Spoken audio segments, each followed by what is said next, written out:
ओए, ओ आंटी, यहाँ क्या कर रहे हो? कौन हो तुम लोग? वो मैं अपने बेटे से मिलने आई हूँ। क्या? तुम्हारा बेटा? अबे तुम्हारा बेटा इतनी अच्छी सोसाइटी में कैसे रह सकता है? पता भी है किन लोगों की सोसाइटी है? अमीर से अमीर लोग रहते हैं यहाँ पे। और तुम दोनों की हालत देख के तो लगता है कि तुम्हारा बेटा भी फटीचर ही होगा। उधर देखो, वो लेबर क्लास लोगों की बस्ती है, वहाँ पे रहता होगा तुम्हारा बेटा। वहाँ जाके चेक करो। यहाँ क्यों आ गए मुँह उठा के तुम लोग? नहीं बेटा, मेरा बेटा इसी सोसाइटी में रहता है। अच्छा, तो तुम्हारा बेटा इस सोसाइटी में रहता है, मैं कैसे मान लूँ? नहीं बेटा, ये पर्ची देखो, इसमें पता लिखा हुआ है। क्या नाम है तुम्हारे बेटे का? तुषार। तुषार? लेकिन इसमें तो अभिषेक लिखा हुआ है। पागल बना रहे हो दोनों के दोनों, हैं? बेवकूफ समझ रखा है मुझे? मारू क्या? अरे भैया, आप ये कैसी बातें कर रहे हो?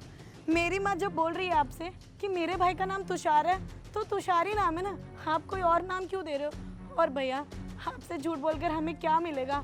हम गांव से इतनी दूर आए हैं अपने भाई के लिए, सिर्फ और सिर्फ अपने भाई की वजह से आज यहाँ पर बैठे हुए हैं, दर दर की ठोकरें खा रहे हैं, और आप कह रहे हो हम झूठ बोल रहे हैं। भले ही भैया पर्ची पे नाम गलत होगा, लेकिन इसका मतलब ये थोड़ी ना एक माँ अपने बेटे का नाम भूल जाएगी और एक बहन अपने भाई का नाम भूल जाएगी।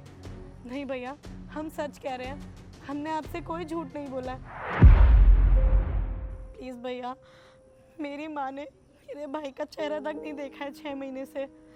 हम एक आस से आए हैं और एक उम्मीद के साथ आए हैं कि हमें हमारा भाई मिलेगा यहाँ पे। भैया, हम गांव से दर दर भटकते भटकते यहाँ तक पहुँच पाए हैं। प्लीज़ भैया, हमारी मदद कर दीजिए। अरे बेवकूफ़ों, इसमें एड्रेस गलत लिखा हुआ है। ये ग्लोबल सोसाइटी है और इसमें मैक्स हाइट सोसाइटी लिखा हुआ है। गलत एड्रेस पे आ गए हो।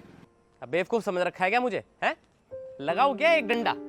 आए बड़े, चलो निकलो यहाँ से। देखिए भैया, आप कौन होते हैं ऐसे मेरी माँ के साथ बदतमीजी करने वाले? आपका कोई हक नहीं बनता हमारे साथ बदतमीजी करने का। और भैया प्लीज़ हमारी मदद कर दीजिए ना। एक माँ अपने बेटे से 6 महीने से नहीं मिली है।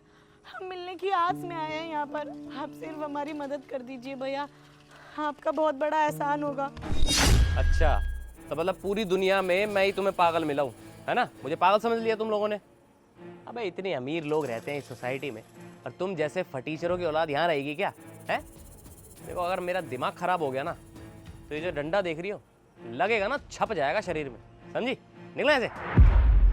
बेटा समझो ना, हम झूठ थोड़ी ना बोल रहे हैं, मेरी बेटी सही बोल रही है। वो कहा है ना, मेरे बेटे ने ना मेरी बेटी के लिए लड़का देखा है, इसकी शादी करनी है। अब तुम मार के भगा दोगे तो मेरी बेटी की शादी कैसे होगी? मिलने दो ना हमें हमारे बेटे से। बेटा तुम्हें पता नहीं है, मेरा बेटा ना बहुत पैसे वाला है। मेरे बेटे को पता चलेगा ना कि उसकी बहन और उसकी माँ आई है, वो बहुत खुश हो जाएगा। अरे वो बहुत पैसा लगाने वाला अपनी बहन की शादी में। देखो बेटा, मैं तुम्हारे आगे हाथ जोड़ती हूँ, हम बहुत दूर से आए बेटा अपनी बेटी की शादी की उम्मीद लेके, ऐसे हमें मत लौटाओ। अब बेटा अगर हम अंदर जाएंगे ना तो ऐसा नहीं है कि वो हमसे नहीं मिलेगा। वो इतना बड़ा आदमी है ना, हम किसी से भी पूछेंगे ना तो बता देगा कि वो कहाँ रहता है। देखो हमें जाने दो। देखिए भैया, मैं और मेरी माँ कहाँ भटकेंगे?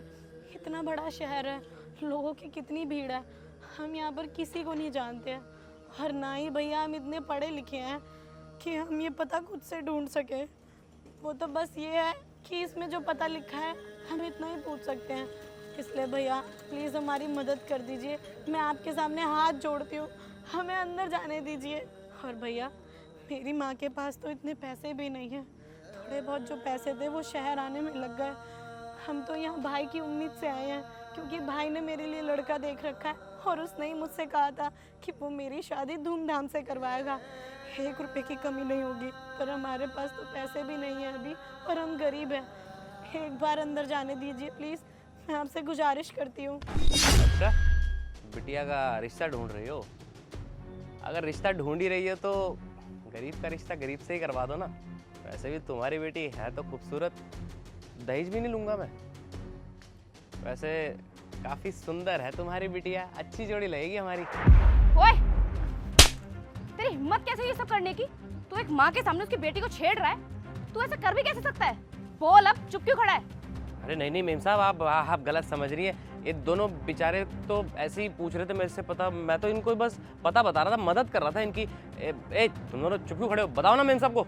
मेम साहब, मैं आपको सच बताती हूँ, ये लड़का जो है ना गारड, ये बहुत बदतमीज है। ये कभी हमको बुढ़िया बोल रहा था और देखो अभी मेरी बेटी को छेड़ भी रहा था, बहुत गंदी गंदी बातें बोल रहा था। मेम साहब देखो, हमारी इसमें कोई गलती नहीं है। हम तो यहाँ बैठकर अपने बेटे का इंतजार कर रहे थे, ये बीच में आया और हमसे उल्टे सीधे सवाल कर रहा है, ऊपर से मेरी बेटी को भी छेड़ रहा है। मेम साहब, ये बहुत गंदा आदमी है। अच्छा हुआ दीदी आप सही टाइम पे आ गए, वरना ये जल्लाद पता नहीं कितनी बदतमीजी कर रहा था मेरे साथ। दीदी हम गांव से आए हैं यहाँ शहर में सिर्फ और सिर्फ अपने भाई को ढूंढने।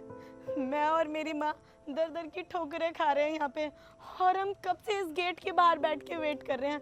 और हमने ये गार्ड भैया से भी पूछा ये पता बताने के लिए, पर ये पता बताने की जगह मेरे पे गंदी नज़र डाल रहे हैं और ना जाने कितना अनाप शनाप बोले जा रहे हैं। इस अनजान शहर में हम कहाँ से अपने भाई को ढूंढेंगे। एक उल्टे हाथ का थप्पड़ मारूंगी ना, अभी सीधा हो जाएगा। तू यहाँ पे सिक्योरिटी गार्ड है ना, इसी चीज के पैसे देते हम तुझे। ऐसा है ना, अपने कायदे में रह ले।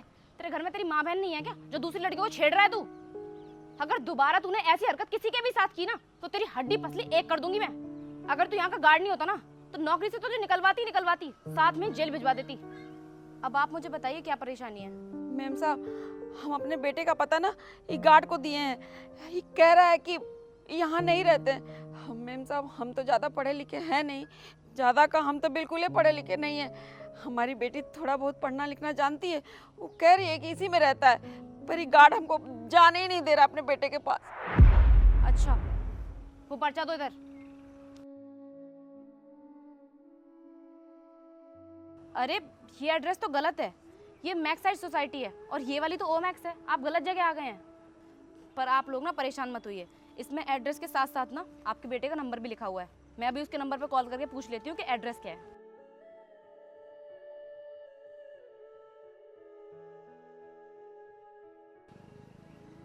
स्विच ऑफ, फोन बंद है, मैं दोबारा करती हूँ।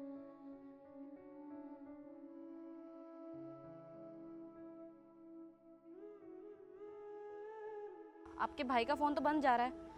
आंटी जी, आप मुझे एक बात बताइए, जब आप गांव से शहर आई थी तब आपके बेटे से आपकी आखिरी बार कब बात हुई थी? बेटा, मेरे बेटे से तो 6 महीने से बात नहीं हुई है। 6 महीने पहले पता लिखवाया था, उसी पते को लेके हम यहाँ आ गए। हमको क्या पता है कि इसमें नाम भी गलत लिखा हुआ है और पता भी गलत लिखा हुआ है। हम तो बेटा पढ़े लिखे हैं नहीं, जो बताया उस पे चले आए। सब मुझे तो समझ ही नहीं आ रहा है, मैं क्या करूं, कहाँ जाऊं, मेरी बेटी का क्या होगा, कैसे होगी इसकी शादी। इसका मतलब आपकी पिछले 6 महीने से अपने बेटे से बात तक नहीं हुई है और बस आप इस पर्ची के बेस पे गांव से शहर आ गए अपने बेटे को ढूंढने के लिए। आंटी जी, ये शहर ना बहुत बड़ा है, यहाँ पर आसानी से चीज़ें नहीं मिलती हैं, और वो तो आपका बेटा है जो आपसे खुद बात नहीं करना चाहता है।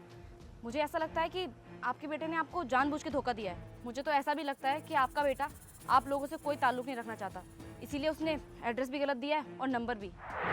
नहीं मैम साहब, ऐसे मत बोलिए, हमारा बेटा हमको कभी धोखा नहीं दे सकता। अरे हमने अपने बेटे को इतना पढ़ाया लिखाया, शहर भेजा, इतना बड़ा ऑफिसर हो गया है, वो अपनी माँ से झूठ काहे बोलेगा?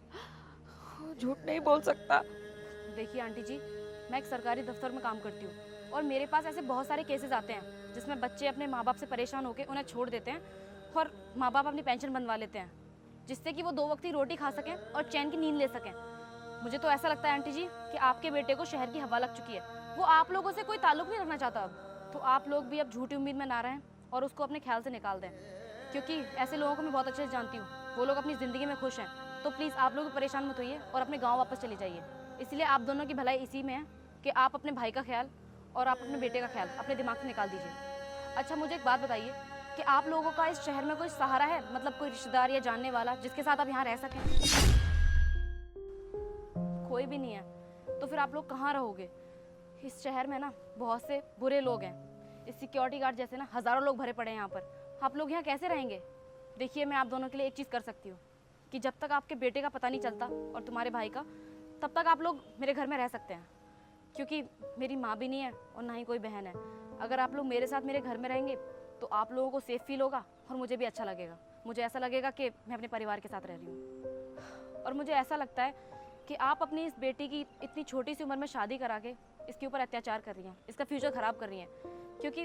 क्योंकि मेरी फैमिली नहीं है और मैंने अपनी सारी पढ़ाई अपने दम पर कंप्लीट की, उसके बाद मैं आज इस मुकाम पर हूँ। अगर आप अपनी बेटी को भी ये मौका देंगी तो शायद ये भी अपनी लाइफ में कुछ कर लेगी। आंटी जी, अगर आपको मेरी बात ये ठीक लग रही है तो आप इस बारे में सोचना ज़रूर। नहीं नहीं मैम साहब, आप इतने बड़े लोग हैं, हम नहीं रह सकते आपके घर में। हम देख लेंगे कहाँ रहना है। देखिए आंटी जी, आप इतना मत सोचिए। बस आप इतना सोचिए कि एक बेटी अपनी माँ से रिक्वेस्ट कर रही है और एक बहन बहन से। प्लीज़ आप लोग मेरी बात मानिए और मेरे साथ चलिए। मैम साहब, अभी आपने जो समझाया ना, मुझे समझ आ गया। बेटे और बेटी में कभी फर्क नहीं करना चाहिए। अब देख लो मुझे ही, मैंने अपने बेटे को इतना पढ़ाया लिखाया, इतना बड़ा ऑफिसर बनाया, उसने मुझे धोखा दिया, मुझसे झूठ बोला, शहर में आके अपनी माँ और बहन को भूल गया। और अपनी बेटी को मैंने जरा सा ही पढ़ाया लिखाया और ये अभी तक मेरा साथ दे रही है। मैम साहब, अब मैं भी अपनी बेटी को पढ़ाऊंगी लिखाऊंगी और जो आप बोल रही है ना, मैं वैसे ही करूंगी। और तो और मैम साहब, देखो ना, आप भी तो एक लड़की हो, लड़की होकर आप कितने बड़े ऑफिसर हो और आपका दिल भी कितना बड़ा है ना।